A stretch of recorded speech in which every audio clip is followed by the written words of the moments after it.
வீட்டில் சின்னவங்க முதற்கொண்டு பெரியவங்க வர பாவக்காய்னாலே தெரிச்சு விட்றாங்க. அந்த கசப்பான பாவக்காய் எப்படி கசப்பு இல்லாமல் செய்யலான்னு பார்க்கலாங்களா?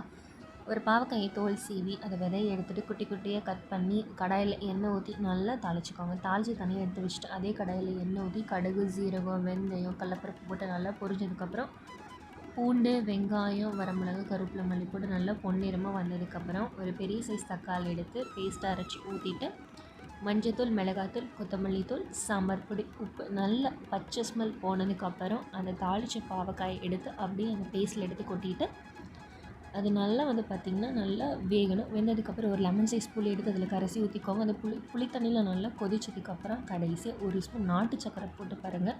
உப்பு, புளிப்பு, காரம், கசப்பு எல்லாத்தையும் பேலன்ஸ் பண்ணி கொடுத்துரும். கசப்பாக இருக்கிற பாவக்காயை கூட இன்னும் விரும்பி விரும்பி சாப்பிடுவாங்க. மறக்காமல் ஃபாலோ பண்ணுங்கள். சப்ஸ்கிரைப் பண்ண மறந்துடாதீங்க. இந்த ரெசிபி பிடிச்சிருந்தா மறக்காமல் லைக் பண்ணுங்கள். பாய்.